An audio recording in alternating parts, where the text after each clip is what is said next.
जय श्री कृष्णा दोस्तों। आज मैं आपको शनिवार व्रत की कथा सुनाने वाली हूँ।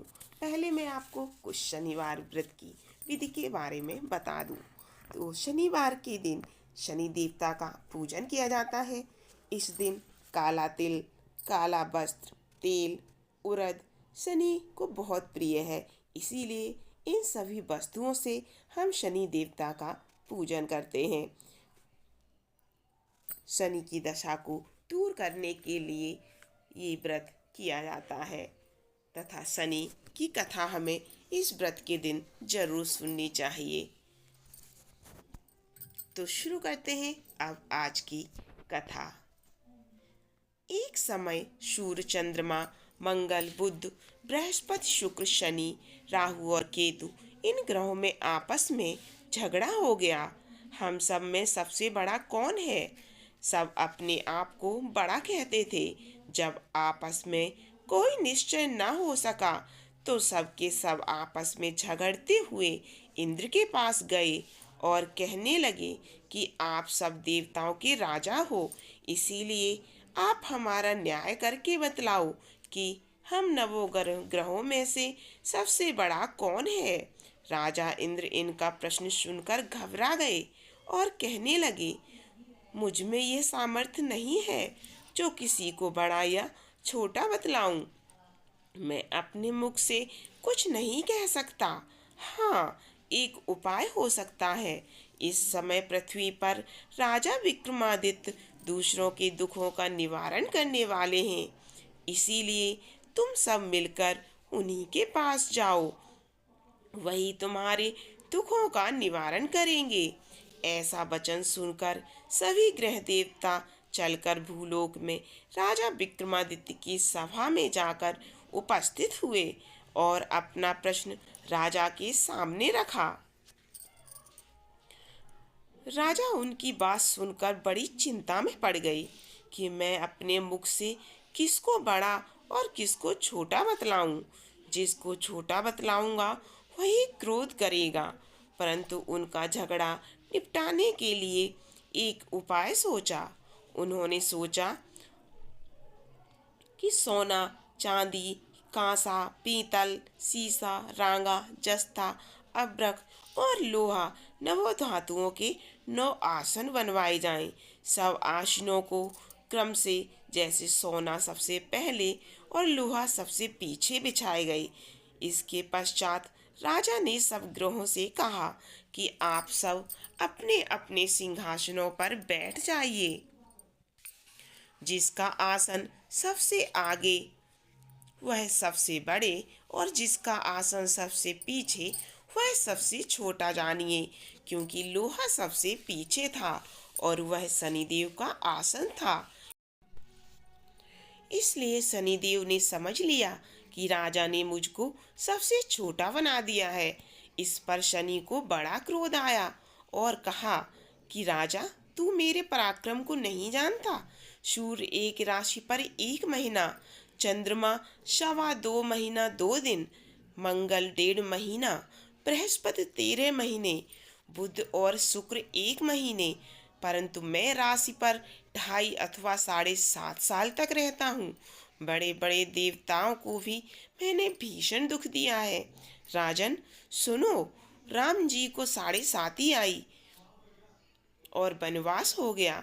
रावण पर आई तो राम और लक्ष्मण ने सेना लेकर लंका पर चढ़ाई कर दी, रावण के कुल का नाश कर दिया। हे राजा, अब तुम सावधान रहना। राजा कहने लगा, जो कुछ भाग्य में होगा देखा जाएगा। उसके बाद अन्य ग्रह तो प्रसन्नता के साथ चले गए, परंतु शनिदेव बड़े क्रोध के साथ वहां से सिधारे। कुछ काल व्यतीत हो जाने पर जब राजा को 7.5 की दशा आई तो शनिदेव घोड़ों के सौदागर बनकर अनेक सुंदर घोड़ों के सहित राजा की राजधानी में आए। जब राजा ने सौदागर के आने की खबर सुनी तो अश्वपाल को अच्छे अच्छे घोड़े खरीदने की आज्ञा दी। अश्वपाल ऐसी अच्छी नस्ल के घोड़े देखकर और उनका मूल्य सुनकर चकित हो गया और तुरंत ही राजा को खबर दी। राजा उन घोड़ों को देखकर एक अच्छा सा घोड़ा चुनकर सवारी के लिए चढ़ा। राजा के घोड़े की पीठ पर चढ़ते ही घोड़ा जोर से भागा। घोड़ा बहुत दूर तक एक बड़े जंगल में जाकर राजा को छोड़कर अंतर्ध्यान हो गया। इसके बाद राजा अकेला जंगल में भटकता फिरता रहा। बहुत देर के पश्चात राजा ने भूख और प्यास से दुखी होकर भटकते भटकते एक ग्वाले को देखा। ग्वाले ने राजा को प्यास से व्याकुल देखकर पानी पिलाया। राजा की उंगली में एक अंगूठी थी। उसे निकालकर प्रसन्नता के साथ ग्वाले को दे दी और शहर की ओर चल दिया। राजा शहर में पहुंचकर एक सेठ की दुकान पर जाकर बैठ गया और अपने आप को उज्जैन का रहने वाला तथा अपना नाम बीका बतलाया। सेठ ने उसको कुलीन मनुष्य समझकर जल आदि पिलाया। भाग्यवश उस दिन सेठ की दुकान पर बिक्री बहुत अधिक हुई। तब सेठ उसको भाग्यवान पुरुष समझकर भोजन कराने के लिए अपने साथ ले गया। भोजन करते समय राजा ने आश्चर्य की एक बात देखी कि खूंटी पर हार लटक रहा है और वह खूंटी हार को निगल रही है। भोजन के पश्चात कमरे में आने पर जब सेठ को कमरे में हार न मिला तो सबने यही निश्चय किया कि सिवाय बीका के और कोई इस कमरे में नहीं आया, अतः अवश्य उसी ने हार चोरी किया है। परंतु बीका ने हार लेने से मना कर दिया। इस पर 5-7 आदमी इकट्ठे होकर उसको फौजदार के पास लाए। फौजदार ने उसको राजा के सामने उपस्थित कर दिया और कहा कि ये आदमी तो भला प्रतीत होता है, चोर मालूम नहीं होता, परंतु सेठ का कहना है कि इसके सिवाय और कोई घर में आया ही नहीं, अवश्य इसी ने चोरी की है। तब राजा ने आज्ञा दी कि इसके हाथ पैर काटकर चौरगिया किया जाए। राजा की आज्ञा का तुरंत पालन किया गया और बीका के हाथ पैर काट दिए गए। इस प्रकार कुछ काल व्यतीत होने पर एक तेली उसको अपने घर ले आया और कोलू पर बैठा दिया। बीका उस पर बैठा हुआ जुबान से बैल हाँकता रहा। सन की दशा समाप्त हो गई और एक रात को वर्षा ऋतु के समय वह मल्हार राग गाने लगा। उसका गाना सुनकर उस शहर के राजा की कन्या उस राग पर मोहित हो गई और दासी को खबर लेने के लिए भेजा कि शहर में कौन गा रहा है। दासी सारे शहर में फिरती फिरती क्या देखती है कि तेली के घर में चौरगिया गा रहा है। दासी ने महल में जाकर राजकुमारी को सब वृत्तांत सुना दिया। बस उसी क्षण राजकुमारी ने अपने मन में यह प्रण कर लिया, चाहे कुछ भी हो, मैं इस चौरंगिया के साथ ही विवाह करूंगी। प्रातःकाल होते ही जब दासी ने राजकुमारी को जगाना चाहा तो राजकुमारी अनशन व्रत लेकर पड़ी थी। तब दासी ने रानी के पास जाकर राजकुमारी के न उठने का वृत्तांत कहा। रानी ने तुरंत ही वहां पर जा आकर राजकुमारी को जगाया। उसके दुख का कारण पूछा तो राजकुमारी ने कहा कि माँ, मैंने ये प्रण कर लिया है कि तेली के घर में जो चौरगिया है उसी के साथ मैं विवाह करूंगी। माता ने कहा, पगली, ये क्या बात कह रही है? तुझको किसी देश के राजा के साथ विवाह जाएगा। कन्या कहने लगी कि माता जी, मैं अपना प्रण कभी नहीं तोड़ूंगी। माता ने चिंतित होकर यह बात राजा को बताई। जब महाराज ने भी आकर यह समझाया कि मैं अभी देश देशांतर में अपने दूत भेजकर सुयोग रूपवान एवं बड़े बड़े गुणी राजकुमार के साथ तुम्हारा विवाह करूंगा, ऐसी बात तुमको कभी नहीं विचारनी चाहिए। कन्या ने कहा, पिताजी, मैं अपने प्राण त्याग दूंगी, परंतु दूसरे से विवाह नहीं करूंगी। इतना सुनकर राजा ने क्रोध से कहा, यदि तेरे भाग्य में ऐसा ही लिखा है तो जैसी तेरी इच्छा हो वैसा ही कर। राजा ने तेली को बुलाकर कहा कि तेरे घर में जो चौरगिया है उसके साथ मैं अपनी कन्या का विवाह करना चाहता हूँ। तेली ने कहा कि ये कैसे हो सकता है महाराज? कहाँ आप हमारे राजा और कहाँ मैं एक नीच तेली? परंतु राजा ने कहा कि भाग्य लिखे को कोई नहीं टाल सकता। अपने घर जाकर तुम विवाह की तैयारी करो। राजा ने उसी समय तोरण और बंधनवार लगवाकर अपनी राजकुमारी का विवाह चौरगिया बने विक्रमादित्य के साथ कर दिया।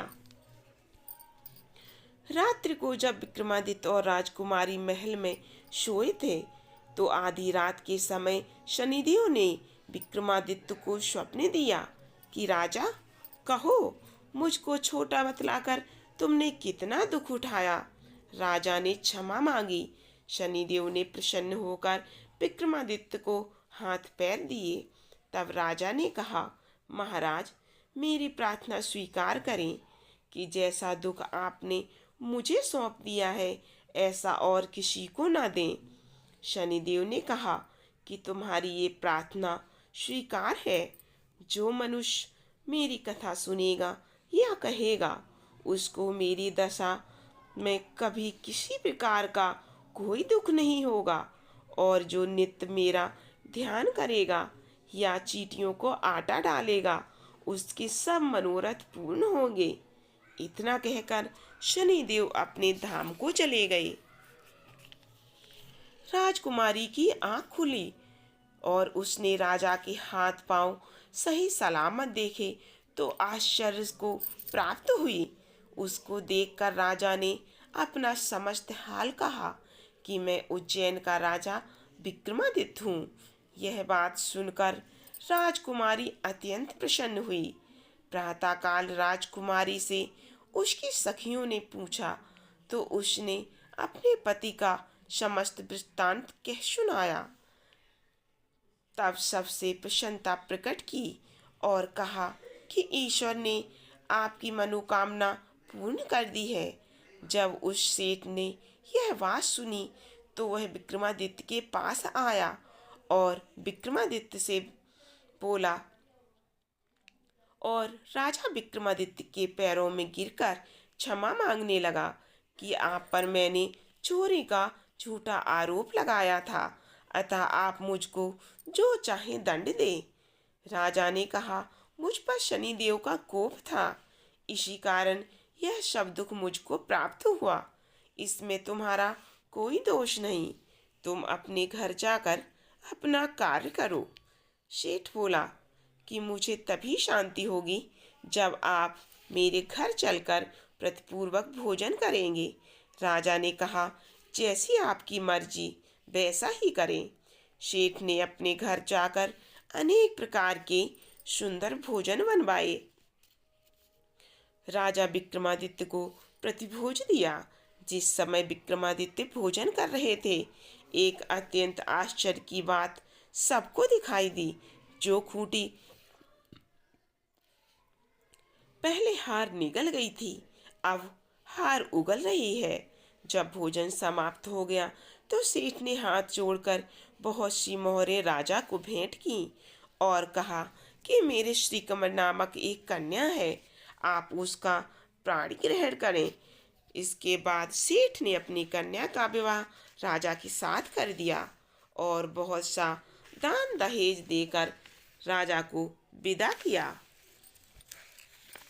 इस प्रकार कुछ दिनों तक वहां निवास करने के पश्चात विक्रमादित्य ने शहर के राजा से कहा कि अब मेरी उज्जैन जाने की इच्छा है।